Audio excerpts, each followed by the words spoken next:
For my interview with Jay Richards, Vice President of Social and Domestic Policy and the William E. Simon Senior Research Fellow in American Principles and Public Policy at the Heritage Foundation, where he also chairs the Restoring American Wellness Initiative, here are 5 key takeaways from our conversation on vaccines, informed consent, and rebuilding public trust after COVID.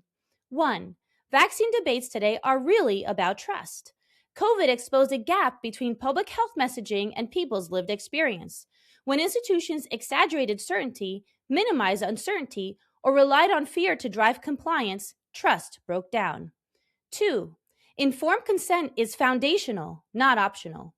Real informed consent means honest discussion of risks, benefits, uncertainties, and alternatives. When parents feel rushed, dismissed, gaslighted, blackmailed, or pressured, consent fails. And so does the doctor-patient relationship. 3. One-size-fits-all medicine doesn't work for vaccines.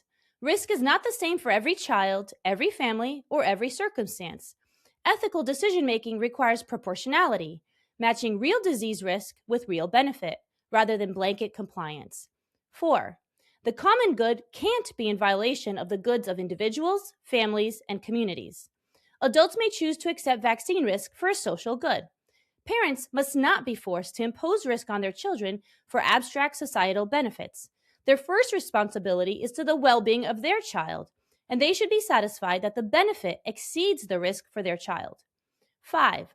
The updated CDC childhood immunization schedule moves away from a one-size-fits-all approach, reducing routine vaccines and expanding shared clinical decision-making to better reflect individual risk, parental judgment, and public trust. Because truth matters and human dignity isn't optional. This is bioethics, babe.